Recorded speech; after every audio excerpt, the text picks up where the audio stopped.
Today we've got a pretty satisfying revenge story about how a coworker tried to steal OP's commission. We'll get into that one in just a bit, but first, I just spam called my year-long spam caller. I recently scam called my scam callers and it got them to stop. They were calling 10 to 15 times a day, each time spoofing a US-based location, and had the exact same voicemail, which has caused me to need to delete my entire voicemail inbox 3 times weekly for at least a year. Extremely frustrating. So many calls during work meetings, important moments with friends, etc. Every single time, the same voicemail message. This is Jennifer from the senior underwriting team calling about your loan. I found Reddit post about this specific scam, and in one comment, a guy claimed to have scam called them back and it got them to stop. So I decided, what the heck, let me see if this works. I called, put myself on mute, and hung up after 5 to 10 seconds of them talking. I did this exactly 266 times in 35 minutes, each time to the same number. I cycled through 20 to 30 employees with accents from Australia to India to Mid-Atlantic, at least 3 different company names they claimed to be from, and many scripts. Sometimes they'd start one script, then mess up and start on another. Other times they'd just say, hello? The best was when they changed mid-script what company they were claiming to be from. Then sometimes they'd say, hello, Mr. Boop. After about 150 calls, I started getting intermittently hung up on immediately after they answered the call. I knew I was getting to them. Finally, at call 260, I reached the final freaking boss. In a deep, mob boss type voice, I hear, and I kid you not, Mr. Boop, you've got to stop these spam calls. I mean, seriously, you got to have something better to do with your time. This happened Thursday, and I'm still riding the high. Edit. Oh, yeah, and they have not called me back. You've got to have some serious dedication to the cause to do this 260 times. I understand that it's annoying, and you want them to stop, and I absolutely admire your conviction in this endeavor. Good for you. That's how you shut them down. 3x5 card filer replied, how did you know what number to call? My scammers just take random local numbers. They call about Medicare and solar panels. I've gotten the Medicare people to switch to talking about solar panels mid-call. And Malibu Cat 48 replied, I put my phone numbers on the do not call list. As soon as I get a spam call, I say, I'm on the do not call list and this is illegal, so I'm reporting this number. They usually hang up before I even finish the sentence. Almost all the spam calls stopped. What's the most annoying is the calls use my local area code and I think it's a business or a doctor's office, so I answer. But I just use the magic words and they disappear. Also, hey everybody, my name is Brendan, and if you guys enjoy these pro-revenge videos, it would be amazing if you liked the video or commented down below if you're listening to our podcast. Now then, our next story is, refuse to order meds for my patient? Let me get the wife to yell at you. I used to work night shift as a nurse. One night, many years ago, I received a patient on my unit from the emergency room. My patient was accompanied by his lovely wife. When I introduced myself to them as being their nurse, I noticed immediately he was in severe pain. I reviewed his chart and orders, and the doctor had not ordered any pain medications for him, just written to admit him to the unit. I called the doctor, who told me he was not going to order anything until he reviewed the patient's chart and saw them. I was confused because he did see them in the emergency room, so why the delay? I tried to ask, but he insisted he would be up to the unit soon and then hung up. I apologized to the patient and the wife, relaying the doctor's message. Several minutes later, the doctor comes up and I ask him again for any pain medications I could give as my patient was still having severe pain. The doctor told me no, then proceeded to gather a bunch of charts, sit at the nursing station, and ignore me. I went back to the patient's room again, apologized, and told them that the doctor was here but was wanting to review charts first before making orders. The wife, I could tell, was becoming angry as her poor husband had been having severe pain with no relief. She asked me where the doctor was, and I gladly escorted her to the nursing station. I told the doctor that the patient's wife wanted to talk to him. I remember her ripping into him about the wait, her husband suffering, and his refusal to write for any medication. He immediately apologized and gave me orders for medications that could be given immediately. So, yay for family members who can yell at doctors because I can't. Yeah, very heads up play here to notice that the wife was maybe getting a little bit irritable, perhaps, the metaphorical volcano about to burst, and My gosh, did she get lava all over this doctor. Love it. Love it. Way to turn her loose. Intraluminal commented, I'm a nurse also, and this is my story of petty revenge. My wife had had an MI in one hospital, been revived and sent to another hospital for CABG, bypass, but it was Friday, so they told me they were going to send her home for the weekend. I resisted, of course, because she had nearly died without any warning at the other hospital, just collapsed. She was there for something else, and it was only by great luck that she collapsed in the hospital rather than at home, where I'd have done CPR. But the save rate is very low without a defibrillator, so the doctor's giving me a song and dance about how we're all on the same team, and they couldn't keep her over the weekend, blah blah blah.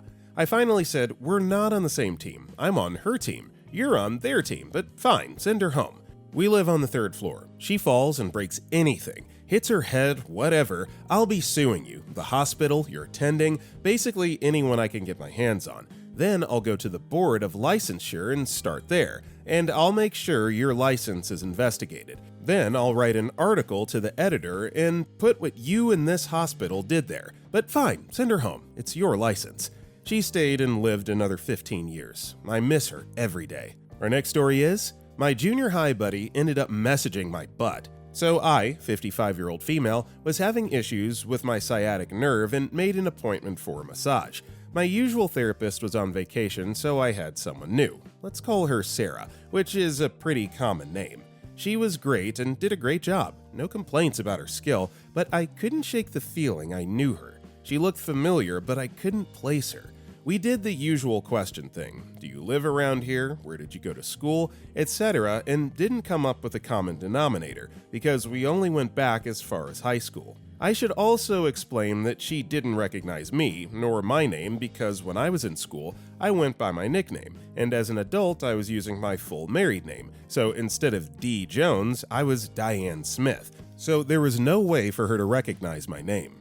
When I was in junior high, there were 2 girls who were best friends and absolute bullies to me for some reason. Let's call them Sarah and Donna. I'd get shoved, hit, punched, and worse, and more than once had books knocked out of my arms. Teachers never did anything, and my years at the junior were miserable. Fortunately, we ended up at different high schools. Back to my massage. When the massage was over, I got dressed and went to pay. That's when I saw the receipt with her last name on it, Sarah Brown, and it all fell into place. Sarah came out to check on me and hand me a bottle of water and told me to soak in the tub with Epsom salts. I wasn't going to say anything. It was such a long time ago, but I couldn't help myself. She had traumatized me, so I said, "So, Sarah, I just saw your last name in the receipt and realized where I know you from. When you and Donna were terrorizing me in ABC Junior High, did it ever cross your mind that you would one day be massaging my butt?" Then I told her, "You would have known me as D. Jones back then. Give my love to Donna," and walked out, leaving her with a stunned look on her face. I know it was petty, but I couldn't help myself, and I tell the story to everyone. Yeah, I don't know about this one. I mean, certainly not making light of bullying, but you're 55, so that means that junior high was 40 plus years in the rearview mirror. If you haven't moved on by now, I think that's more of a you issue than the supposed bullies issue. People change from childhood all the time, so petty, yes, but if you needed to get it out of your system, so be it. Zelda Moom replied, "My junior high bullies, one ended up marrying my brother, and the other one is one of the biggest fans of my art and has bought paintings from me. Brother ended up divorcing his wife because she was kind of crazy. You just never know how people will turn out." Our next story is, "Okay, Dan, you want to give my number out to strangers? I have a really memorable phone number, like 123-4567 level distinct, so people often think I'm making it up when I give it out. For years now, some businessman named Dan, I'll leave out his last name, has been giving out my number to clients or people he doesn't want to deal with, just to brush them off. I've usually been polite when these people call, just letting them know they have the wrong number. Over time, I've picked up a surprising amount of info about Dan just by talking to the caller, like his full name, job title, the company he works for. He's very real. I've never wanted to get involved or reach out to him directly. But after years of this nonsense, I've had enough. Lately, when someone calls asking for Dan, I tell them he moved to Arizona because of some legal issues and embezzlement. And if they ask if there's a new contact at the company, I say the whole operation is under investigation. I really hope this rumor makes its way back to him, because Dan, stop giving out my number. Seriously. Yeah, I mean, I think that landlines are kind of like a dying artifact these days, but like way back when you would move to a new area, particularly to a new state or a new country, and you took over someone's old landline, you would be getting calls nonstop for months, oftentimes years, from the previous owner. So like I get how annoying this can be, and spreading little misinformation, maybe he'll update his phone number. Who knows? In Me Without My Towel replied, an old employee at my company, I never met them, gave out his old work number to people he didn't want to deal with. Since I inherited that number, it was not fun. At first I was nice and thought it was just people he didn't talk to, but after a while it was obvious he was still giving it out. I started telling people, oh, Michael hasn't had that number for years. He only gives it out to people he doesn't actually want to talk to. Of course, then I get the calls, and I have to tell you that Michael thinks so little of you that he gave you his old number to avoid you. It's a Richard move for sure. Remarkably, after 3 to 4 times of that, he stopped giving his old number out. Our next story is site manager calling me nonstop all day, every day. So I used to work in this site where this site manager jerk used to call me nonstop, asking me to stop what I was doing and go do something else. He was incapable of time management and to see what was priority. At first I tried to reason with him, but he couldn't get that I'd never get anything done if he did not stop doing that. So I started to ignore his calls and messages, making him come up in the scaffold and talk to me. So I'd say that, let me finish this and I'll get that, but never do. I was bitter because I was being exploited for being an immigrant, and mostly of the crap job used to come to me. I couldn't quit to work somewhere else because of some visa conditions. So a month or so afterwards, I got my permanent visa and quit the job, not before putting my 2 weeks notice and spending the whole time walking around or napping in the toilet. Then I got this new job, which I was being paid way much better, and people were much nicer. One day, the company owner called me to ask about this jerk guy as he was looking for a job in the same company that I was. So I obviously didn't have to tell any lies, just simply explained how it was to work with him and his behavior towards me. Keep in mind that my boss is also an immigrant. So yeah, jerk did not get the job. Thanks for my review. Freak you, Michael. I hope you're working in a miserable place, you piece of crap. No lies detected. Sounds like he had it coming to him anyway. Now let's read what Tremenda Karucha posted. Hell of a story. This dude must have had some serious balls calling that immigrant worker nonstop. Like the guy was his personal slave or something. You'll get it done when I say so. Attitude straight up sickening. Kinda makes you want to punch the smug jerk right in his condescending face. Our next story is, my neighbor takes up all the parking spaces on the street, so I made friends with the birds. Simple petty revenge. I have a neighbor who takes up all of the free parking on our street, and in front of my home with his trucks, 8 or 10 of them, and also has done lots of things to personally annoy me, like drive his dirt bikes through my front yard and letting his dog crap there, right in front of me. I befriended the local family of crows by feeding them their favorite things. Now I'll occasionally see 5 or 6 crows waiting patiently in the tree in front of my house, crapping and looking especially creepy, but surprisingly not making a whole lot of noise to give away our secret to the other, nicer neighbors. They also have not crapped on my car or in my driveway once. Not once. In all the past months I've been treating them. The trees mostly cover the street area anyway. Edit. If you know crows, they're legion, and if my neighbor decides to retaliate, there will surely be a full-on war. So is this poster really like Alfred Hitchcock or something? Just saying. Row Pony replied, I bought an old fixer-upper 2 houses in from the lake. Huge wraparound porch with a porch swing to sit and watch the boats go by. Brought me peace as I was recovering from a year of cancer treatment.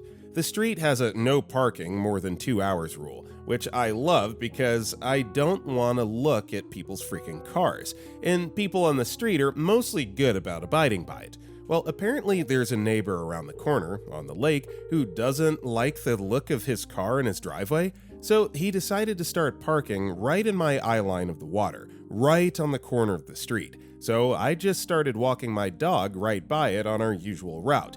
But anytime the car was there, I'd leave a few handfuls of birdseed in my pocket that I'd toss out under and around his car when I walked by. It took a few days, but he must have realized our street is bird territory, and his driveway isn't so bad after all. I do want to befriend some crows though, gotta up my game. Our next story is, Local Contractor cannot respect his community. His local community happily returns that disrespect. This past winter, my brother was at the local library for about 6 weeks, studying for an important exam, ship's officer. He goes there to rid himself of distractions, video games, and it helps to keep him focused, he says. He sits in the back of the library, which overlooks a small park with a small river. Beautiful view. There's a rotating group of nerdy guys, incel type if I'm being less diplomatic, who hang out all day in this section, and my brother has made casual friends with them. Well, there's a local contractor who comes by 1 to 2 times daily and does business over the phone in this area. I guess he likes the view as well. Trouble is, he does not do it quietly. My brother's trying to study, but keeps getting interrupted by this guy answering his phone. Romano Construction, or hey, Mr. Smith, Mike Romano Contractors. Names have been changed. My brother asked him to keep his voice down, which worked the first few times, until Romano got tired of this kid bothering him. My brother switched to asking the front desk to handle it, but they got tired of having to constantly do this, and Romano would just quiet down until the librarian would leave. The nerdy guys told my brother he'd been doing it forever. They were used to it. Finally, my brother spent a week humbly and politely asking this guy to please lower his voice or take his calls out in the lobby. He made it a point to be very polite and stress that he was trying to study. Romano seemed to sense his weakness and doubled down on the attitude, with replies like, "Kid, go back to your books," and "I told you before, I ain't got time for you." My brother had set up his laptop to record all this. After a week or so of this, he put together a 3 to 4 minute video of their exchanges and posted it on 6 different Facebook groups about our town. He made sure to make it public so it could be shared. It was a hit. A couple hundred comments and dozens of shares. His poor wife was tagged in several of the posts, and several people posted it to his Facebook company page. All those posts were quickly deleted. Best of all, it was discovered that he'd been booted from the local Dunkin' Donuts for this same kind of behavior. Heck, one of the Facebook groups, Jerks of Our Town, made him their profile picture. We're in a smaller city, 40 to 50,000 population, and no shortage of Karens, so poor dude got it with both barrels, for about a week anyways. My brother told the nerd group what he'd done and to have their phones ready for when he returned. They all loved the video. He was like a rock star for a couple days. About 4 days later, Romano finally came back to the library. My brother held up his phone, as did 2 to 3 of the others. Romano was hot, but checked himself when he saw he was being filmed by several people. He was not apologetic. He just kept repeating that brother has affected his business, and he was just trying to conduct business and needed a place to conduct business, etc., etc., etc. My brother said, "I think you owe all of us an apology." Romano looked around at the group and said, "Okay, I'm sorry." My brother said thank you, and Romano walked away. After about 20 to 30 feet, Romano turned around, saw my brother watching him, but the phone was on the table, and shot him the finger. He never came back to the library, though. My brother passed all of his exams, some just barely. Yeah, I can't imagine any higher shame than being the face or the profile picture of a page literally entitled, like, "The Biggest Jerks in This City." That sucks. Public shame, but it sounds like he had it coming, so yeah. Ophiochos replied, "That's a good ending. Hats off to your brother for the revenge and the exam success." And OP replied to this. He said he was amazed at the number of people who came into that area and talked on the phone, listened to music, whatever. One girl came in and immediately began watching some Tyler Perry movie, sound up. My brother asked if she could turn the volume down as it was a library. Her response was that she had, quote, been assigned to watch this movie for class at local community college. My brother said, "There are headphones available for checkout at the front. You can use those to listen to the movie." He then stood there and stared at her until she was uncomfortable. She got up and got the headphones. She never came back after that. Man, after only 6 to 7 weeks of studying at the library, he had some stories. Our next story is, "Want to pass me? Fine, I'll let you pass." I live in Germany and was driving on the Autobahn in a section that had no speed limit, but was only 2 lanes. A semi-truck was passing another semi-truck on an uphill, so it was taking a while. I drove patiently behind the semi-truck in the left lane, waiting for him to finish passing so I could speed up again. Suddenly, some dude in an Audi flies up behind me, getting so close I can't even see his headlights. He rides my butt for a few seconds until I happen to clean my rear windshield, spraying his car with windshield wiper fluid. This prompts him to back off to a safer following distance, But he's flashing his brights and has his left turn signal on, both universal signs that someone is in the left lane who shouldn't be. Now, sometimes someone will do this not realizing you're stuck behind someone else, but I was behind a semi-truck. He could clearly see that I was stuck behind the truck. What did he want me to do? Go through the truck? But hey, I'll do as he asks. I drop back and get in the right lane, letting him take my spot behind the semi. I then promptly get behind him, turn on my signal, and start flashing my brights nonstop. I can see him getting angrier and angrier, but there's nothing he can do. Finally, the truck finishes passing and gets back in the right lane, and the Audi absolutely takes off. Unfortunately for him, we had entered a 120 km/h zone, and I saw the telltale flash of a speed camera. He slowed down, and then ended up exiting at the next rest stop, presumably to cool down. I'd like to think he'd learned his lesson and won't drive like that in the future, but I doubt it. Road rage, my friends, is a very, very real thing. I think that all of us at some point or another have succumbed to varying levels of it. This guy, whether he got ticketed or not, definitely made the right move by getting off at a rest stop to cool his jets a little bit. Cat Attack 23 replied, "I feel like I'd get shot in the US if I did what you did to an impatient driver. Good on you for teaching him to stop being childish and creating unsafe situations for no reason. And 90% of these people don't have anywhere they need to be. They're just being jerks." Still in bed 2 days later replied, "People shooting, stabbing, stalking, etc. Other drivers for crap like this is exactly why I started giving a sarcastic thumbs up when anyone pulls an idiot driving maneuver around me. I want you to know you're bad at this, and kind of a Richard, but I also don't think your crappy driving is worth losing my life over." Our next story is, "New management FA by not caring about any prior performance, and FO after bringing in the new guy as a replacement." About 20 years ago, my brother was let go from a major cable channel when it was bought out by a major cable network. He was the producer for the daily 1-hour news show, the most watched program on the channel. When he showed up to meet the new management, he was ready to show how productive his team was. They announced they were bringing in their own person, and he would be escorted to his office to gather his belongings and then out the door. He was old school and still used a Rolodex, with backup at home. A useless antique in the eyes of the escort who didn't bat an eye as he put it in the proverbial box. It contained every single needed contact that was needed, such as who to ask permission to use clips of other content providers, along with the names of accounts, the account passwords, vendors, and all sorts of info needed to actually produce the show. The next morning, the calls came in, unanswered, until the next day when he did answer, telling them that the consulting fee for providing someone's contact data or what company did such and such was $500 each. The calls kept coming in. He later told them, due to the constant harassment, the consulting fee was now $1,000. The same pattern continued briefly, and they were warned the fee will rise to $1,500 if they kept at it. The management then thought they would do some sort of end run around that. They pressured his prior subordinates, who he was very friendly with and talking to all along, to make the calls to supposedly ask my brother to help them personally by providing the info.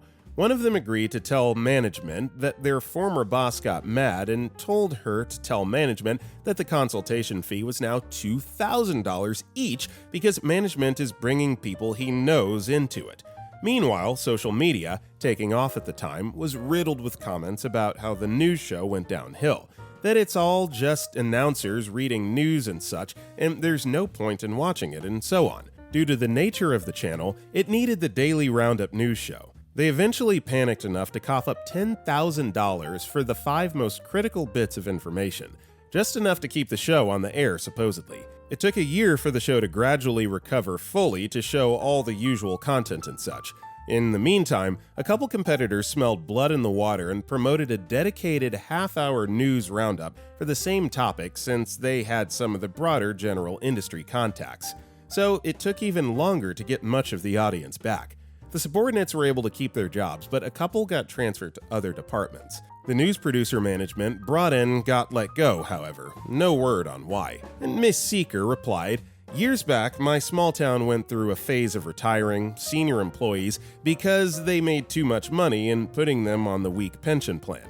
They lay off the guy with 30 years in the water department, and then found out that most of the prints for the city water supply were on his head. His consulting fee was $40,000 every 3 months. This is in the late 80s. Our next story is Revenge Served Cold. I've got a great example of petty revenge. Not mine, but my late partner's. I was thinking about it the other day and figured it definitely belonged here. He used to work as a bartender in a modern bar, lots of cool IPAs, open to all ages, and even had a toy box for people who brought their kids. And in that toy box was a kazoo. One afternoon, a pair of parents let their kid get their hands on said kazoo right at the start of the day, and the kid did not let it go, like ever.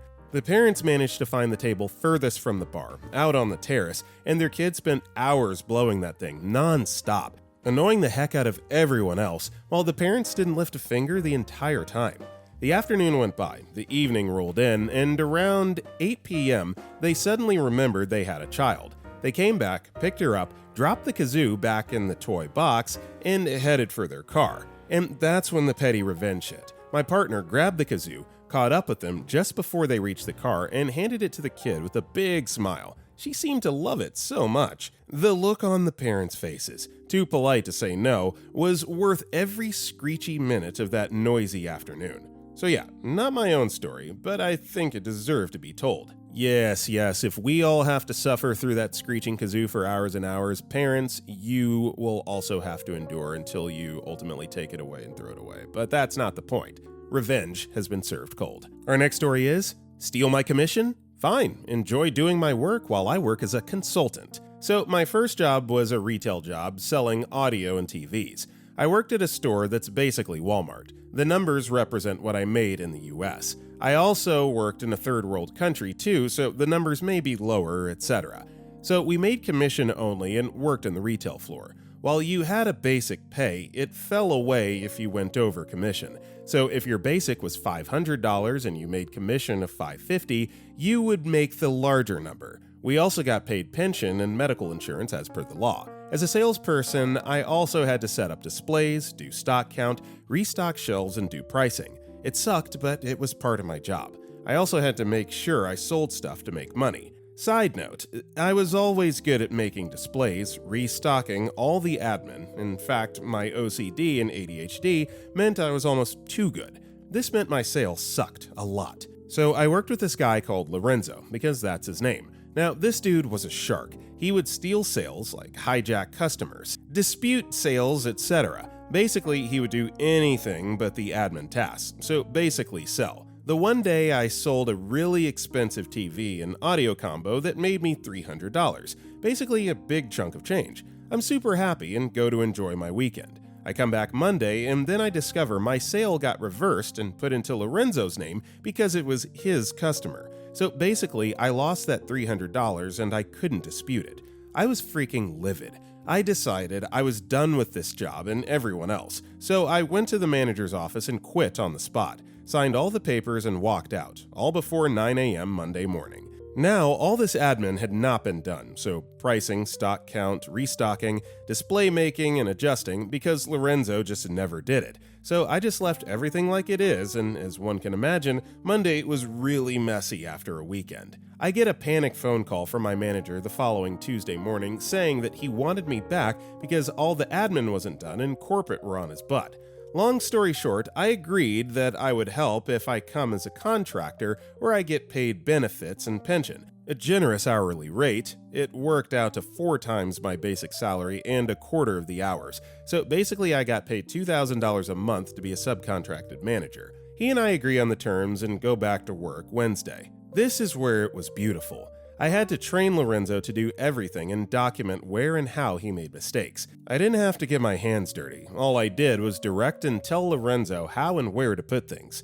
I worked 10 a.m. until 2 p.m. and got weekends off, so seeing Lorenzo struggle was brilliant. Listening to him complain and moan was also heartwarming.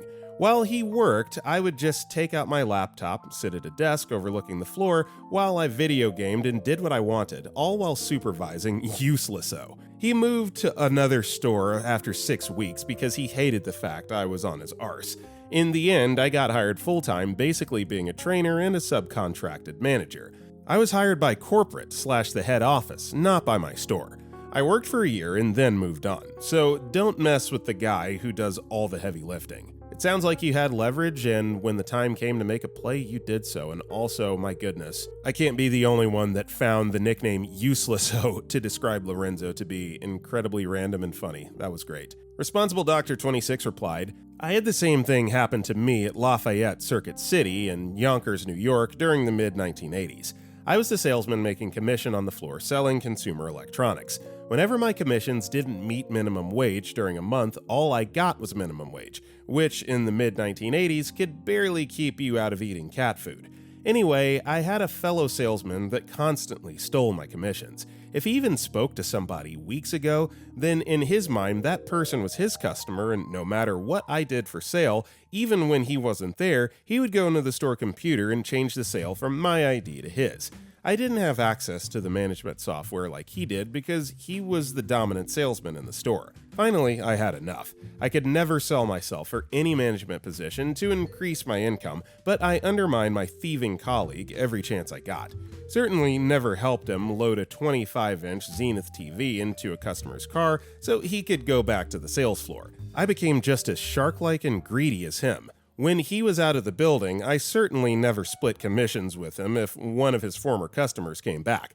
Sometimes would even enter the customer's middle name so my colleague couldn't figure out that that was his former customer. When I spoke to a customer, I also considered that customer my customer for life, screamed bloody murder to my manager, and had all my colleagues in the store do the same thing. I found the laziest supervisor to occasionally change commissions. Really enjoyed that you had the ability to hold your boss hostage. 40 years later, I'm still jealous at your success. Our next story is, he hurt me for years. His chair got what was coming. About 10 years ago, I broke up with my abusive ex-boyfriend. After the breakup, it hit me, no pun intended, just how messed up the whole relationship really was. It took breaking up with him to stop being numb and actually feel rage. I had gone full no contact, so there was no way I was ever going to tell him how I felt. But we still worked at the same office. Yeah, that was fun. One evening, I was walking past his office after everyone had left, and there it was, his chair. I don't know why, I don't know how, but I needed to pee on it. I might have been a bit unhinged, I'm not going to lie. I peed on it. I did it 3 times that week. Every time I walked past his room and saw him sitting in that chair, it made me feel a little bit better inside. He made very long days, so he was sitting in my pee for about 12 hours a day. P.S. The fun only lasted about 2.5 weeks because the whole office moved and all the desks and chairs were thrown away, so no innocent coworker had to sit in it. This is disgusting, but I guess if it dries up, evaporates, whatever pee does and, chair material, hey, no harm, no foul. I've certainly seen and heard and experienced exes doing much, much more wild things than this. Different Lunch 8508 responded, the best revenge could be the simplest thing. If it makes you feel vindicated, even just a little bit, then it's totally worth it. Good job taking some part of you back from that douche. From one abusive survivor to another, we're lucky. We made it out alive. There are so many who don't. I went to jail and was so happy to be there.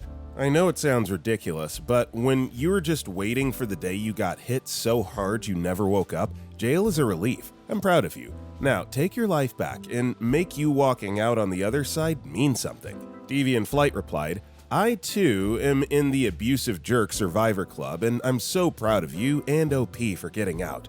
I remember likening my home back then to jail. I was willing to go to jail if it meant leaving, or I'd end up dead. Fortunately for me, I was able to leave before that happened. So congratulations on finding your escape and yourself through healing. Much love from a fellow survivor. Our next story is, Karo Syrup and a cold shower? Probably not a good mix. This is a variation on a theme of the frequent and amusing I caught my roommate stealing my food and taught them a lesson posts. This happened quite a few years back while I, 18-year-old female, was in college and renting an older, off-campus duplex in a great location with a girl that had graduated and was starting her career at a company nearby. The duplex was very nice, but it had a smaller hot water heater that didn't provide enough hot water to allow both of us to shower in the morning without running out of hot water.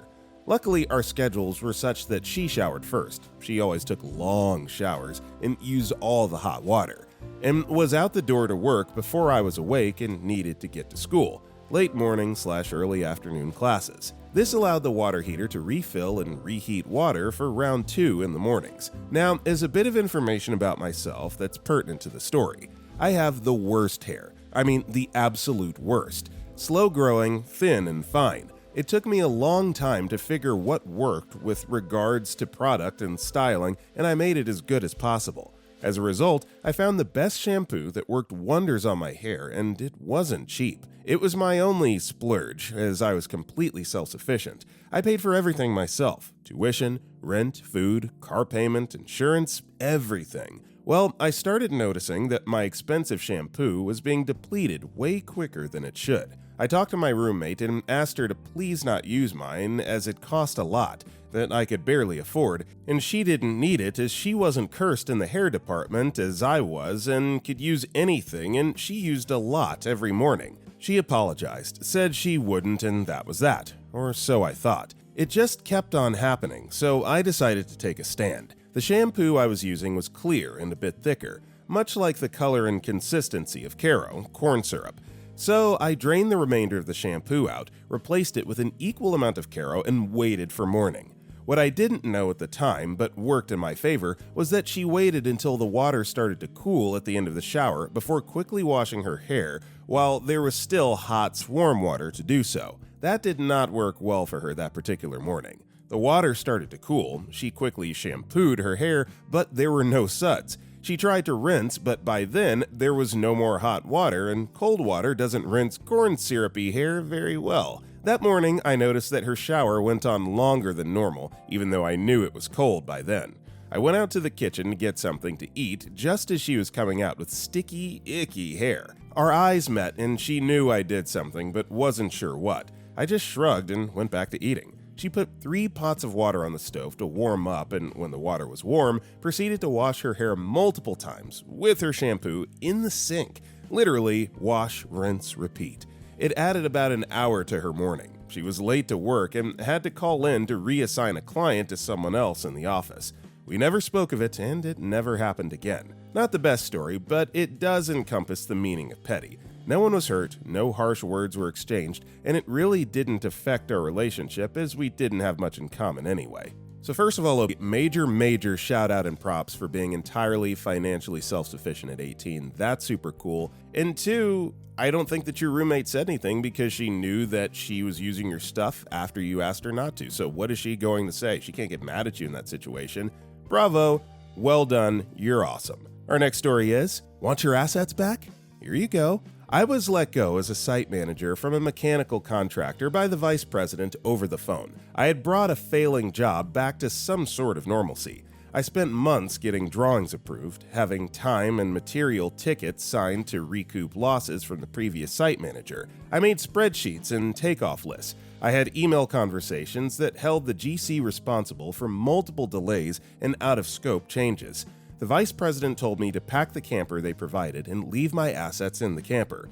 Duly noted, I said. I cleaned my desk out, gathered my belongings, and headed to the camper. I then proceeded to delete all my emails before they locked me out.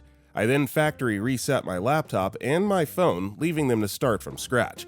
I was not about to let them benefit from all my hard work after getting let go over the phone. Sorry, not sorry. Good luck starting over. Yeah, you don't owe them anything. They did you dirty, so, you return the favor. In this situation, I don't think it's petty at all. I think that they deserved exactly what you did to them. Our next story is the middle finger of universal balance. One day over winter here in the Northeast USA, I went grocery shopping with my girlfriend. We returned to my freezing car, loaded the groceries, started the car, and began to wolf down the single slice of pizza we had each purchased in addition to the groceries. This would have taken maybe 2 minutes while the car warmed up. About 30 seconds after I started the car, a very erudite-looking upper-middle-class, comfy guy knocks on my driver's side window and signals for me to roll it down.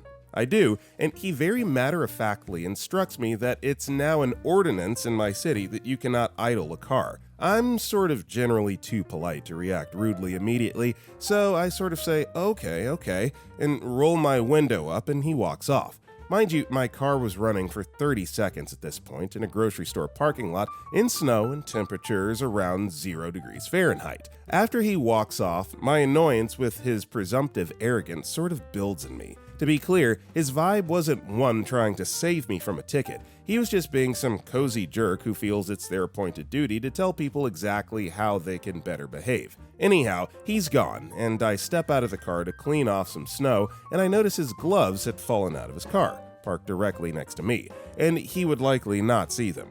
Instead of being entirely petty and tossing them in the snow, or doing nothing, I picked them up and neatly arranged them on his front windshield for him with both middle fingers sticking up. Bingo bango, love this one, no words required, it says all that it needs to say. Bravo, good one, good one. Avid Learner Bot replied, well, honestly, it's just a moment, like a perfectly absurd one, where you just have to do something, even if it's just arranging a pair of gloves with a little flourish. And I'm sure he probably didn't even notice, or maybe he did, but just accepted it as part of the universe's strange, petty humor. Because sometimes, you just gotta make the world a little brighter with a little bit of silliness, even if that's just giving a small gesture to the cold. Our next story is, hope you like bagpipe music. 18 months ago, for some unknown reason, our small city allowed a dog training business to open up.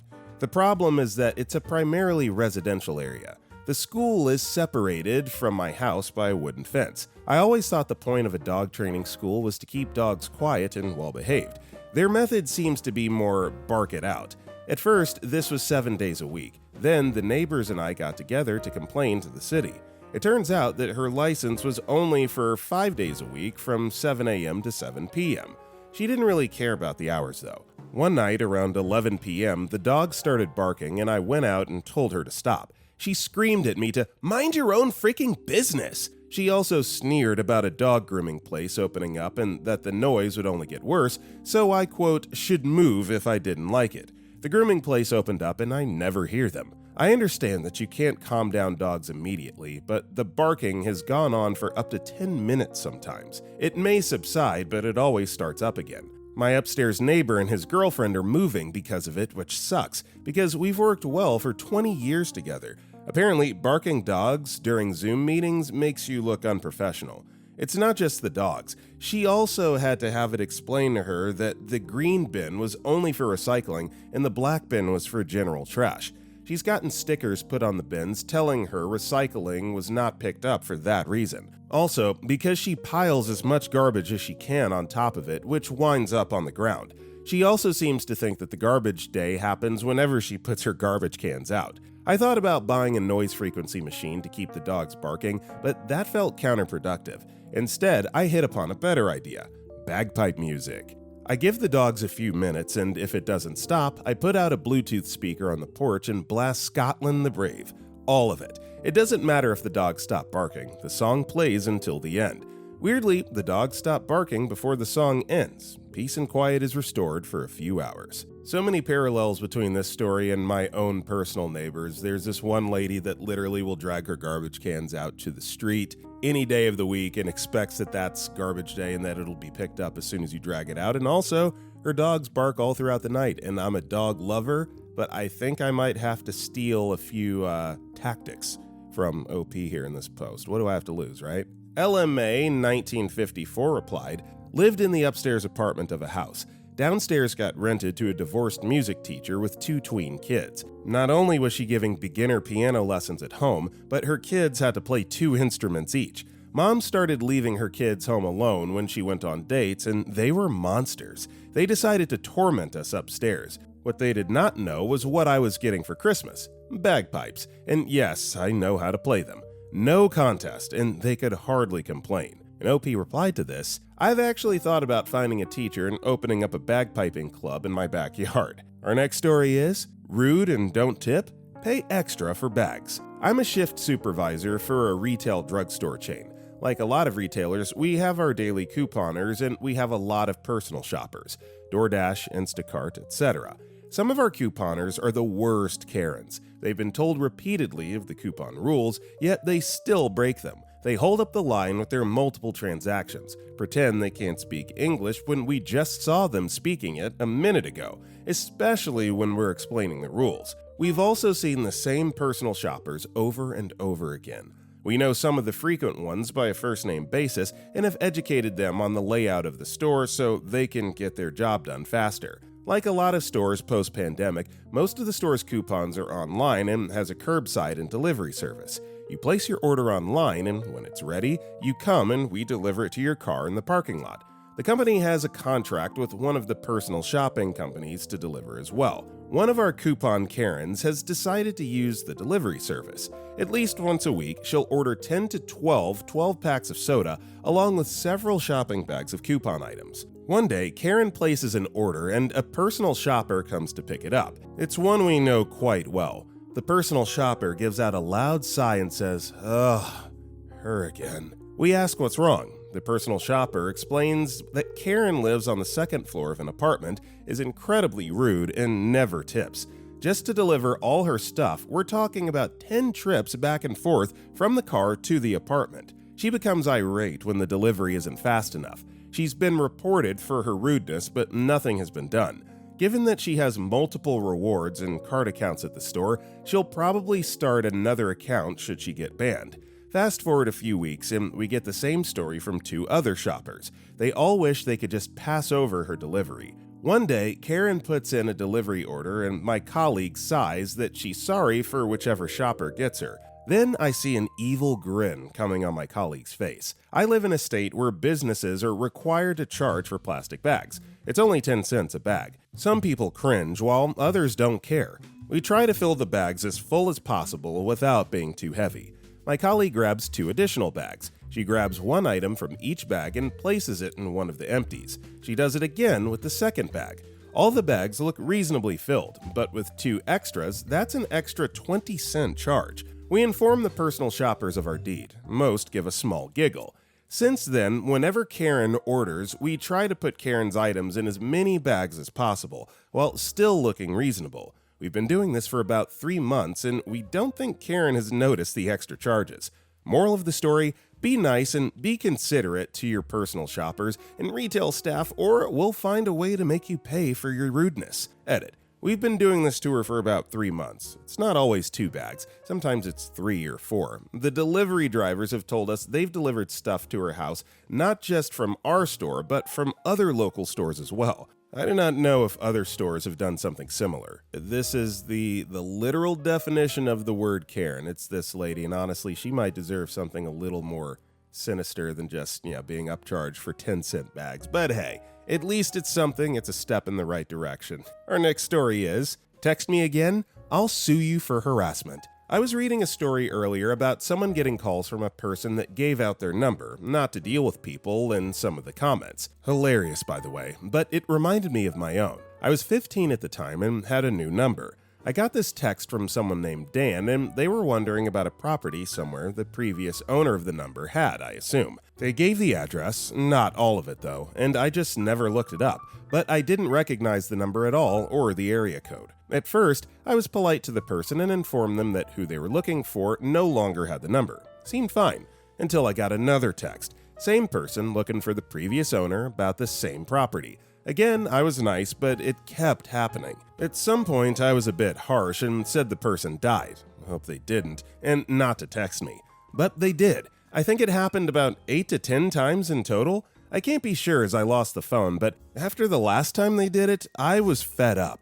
My stepmom said something about how the same person or company can't contact you after a certain amount of times, or it's considered harassment, and to get out of that, they'll contact you from different numbers. I think it was in a day, but I could be wrong. I'm sure you can see where this is going. My young brain came up with an absolutely brilliant idea. At the time, I went back to previous conversations and took screenshots of each time they contacted me in my responses.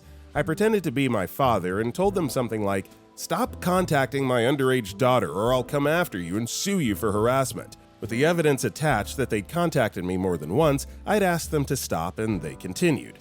I wasn't sure if I really could go after them for harassment or not, but it was the only thing I could think of at the time. Since the whole "they're dead" thing didn't work, Never got another text from them. I lost the number later, but still, it was nice. You know, with the joke about the previous owner being deceased, that didn't ward them off. I think that all but confirms that they were playing a little joke on OP by continuing to contact. Despite that, it might have been the original owner of the number themselves. But, you hit them with that threat of, going after them legally for harassment. Yeah, that'll be enough to get anyone's butt to clench, so good job. Scormy replied, "A couple of times a year, either my wife or I get a string of calls from someone looking for a person we don't know. They're obviously a collection service chasing some dirtbag, but it wasn't my problem. We tell them to take us off their call list, so they call from a different number. We end up playing this game for a few days, until I advise them that we have records of every number they've called from, and will press charges for telephonic harassment should they call again. That usually gets them to stop for a while, maybe 6 to 12 months or so." Our next story is, "Honey, how do you want me to fold your laundry?" So my parents' 40th anniversary is coming up, and it reminded me of my mom's ultimate pettiness. When she and my dad moved in together just before they got married, my mom thought she would do the nice wifey thing and wash and fold his laundry. When she finished and put it away, she expected my dad to be happy and thankful. Instead, he started criticizing the way she folded his stuff. My mom got ticked and said something to the effect of, "Fine, do it yourself next time." And he has.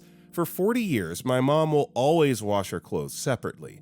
Even if there's only half a load each, my mom will sort out her stuff and wash just her stuff, leaving my dad to do his own stuff. This system seems to have worked out well for them as they're still happily married. It did bleed down through to my brothers and I, though. From about age 5, we had to fold and put away our own stuff, and by 8, we were using the washing machine on our own. Happy anniversary, Mom and Dad. Stay petty. Yeah, there's just something weirdly endearing about a family tradition that stems from an argument that Mom and Dad had 40 years ago about folding laundry.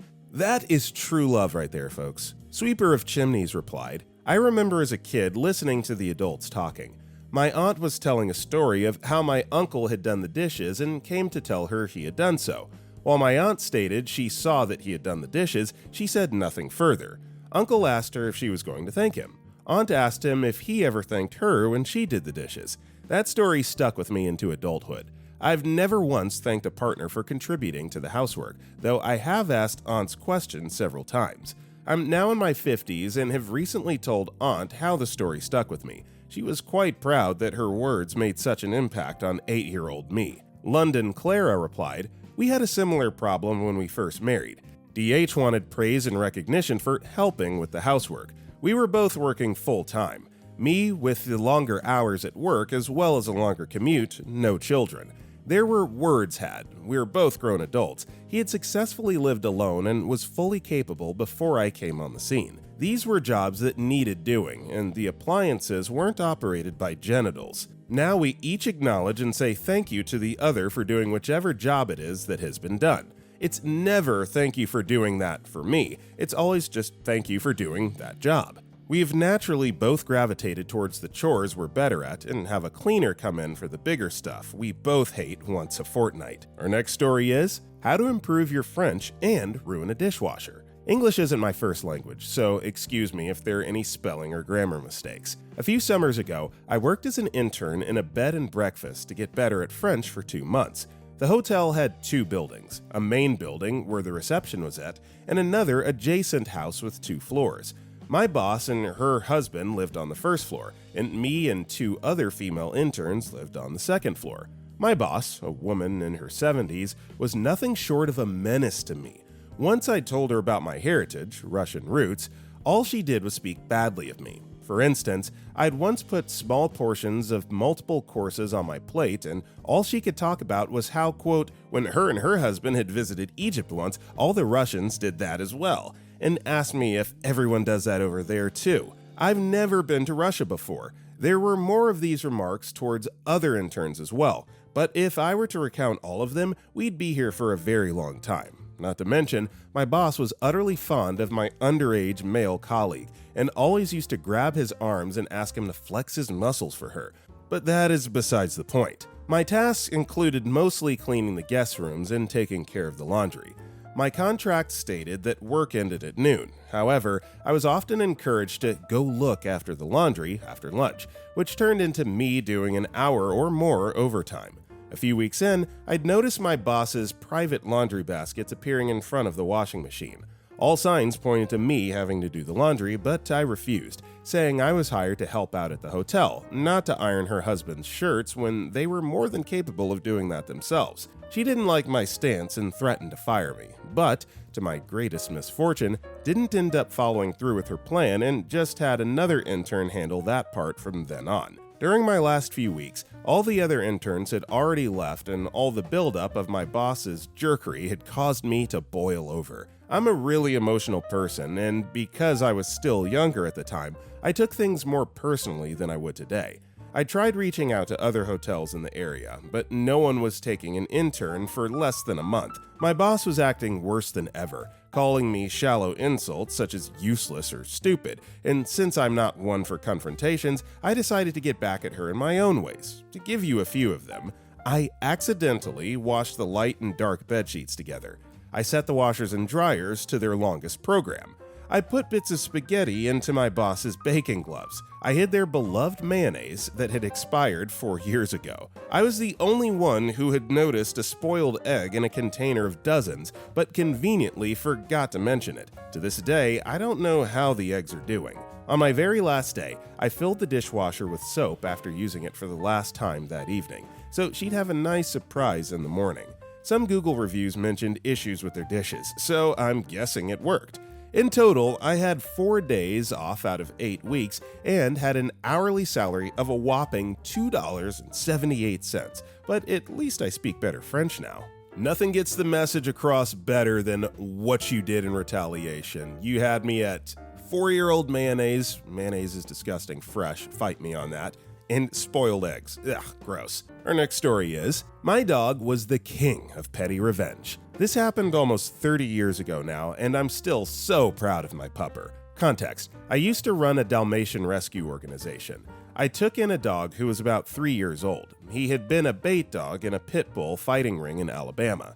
I had him transported to Florida, named him Rocky, and mended his physical wounds and gave him the love and respect he needed and deserved. At the time, I was living with a guy. Total a-hole to both me and Rocky. He made no bones about seriously disliking Rocky.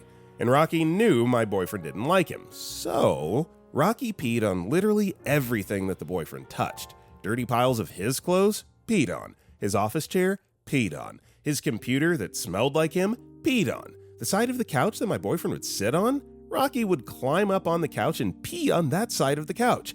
He really didn't like my boyfriend. At the end, neither did I, but that's another post for another subreddit. One night, the boyfriend and I are watching TV. He was drunk, as usual, and shoveling hands full of popcorn into his gaping maw. Some pieces were falling out of his maw and back into the bowl. I was not eating the popcorn. He had his feet kicked up on the coffee table and his Birkenstocks were on the floor. Rocky walked over to me and got some scratches and loving. When we were done, he walked right past me, squatted over the boyfriend's Birkenstocks, and pooped right on them. It was awesome. Nice and runny and got into all the nooks and crannies of his sandals. In the end, I got rid of the boyfriend and kept the dog. If Rocky didn't like a guy, there was no second date. Good boy, Rocky. I love and miss you so much. See you at the Rainbow Bridge in a few years. Dogs are brilliant. Dogs are absolutely smarter than humans. They just can't speak. Well, I guess they bark and that's their form of communication. But no, how can you not love dogs? Dog knew, Rocky knew that this guy was a bit of a sleaze. So yeah, enjoy, poopy Birkenstocks. Avid Learner Bot replied, that Birkenstock revenge was a masterstroke. Like a popular uprising, Rocky's got more grit in his little paw than that deadbeat ex ever had in his whole body. Our next story is, enjoy being 8 cents poorer. I do gig work for a shop and deliver company here in Washington, where stores are legally required to charge 8 cents per plastic grocery bag. When we finalize an order, we have to input the number of bags we used.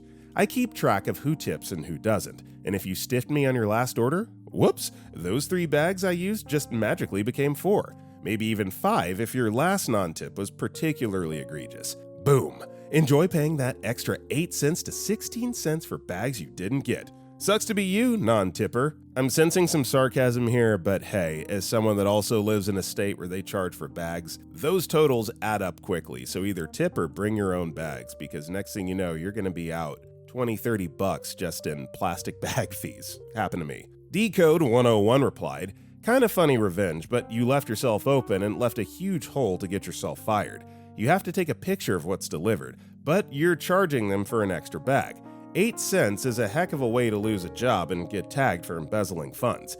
Remember, if someone's jerk enough to not leave a tip at all, they're also jerk enough to check the receipt for a few pennies, which is gone or not the exact amount of, the balance of the charge, especially in the US right now. Every penny counts for some people." Okay, everybody, that's all the time we got for today. If you enjoyed the video, don't forget to like and comment down below. And if you want to check out any of our other videos, click the video on the right. All that said, I will see you next time.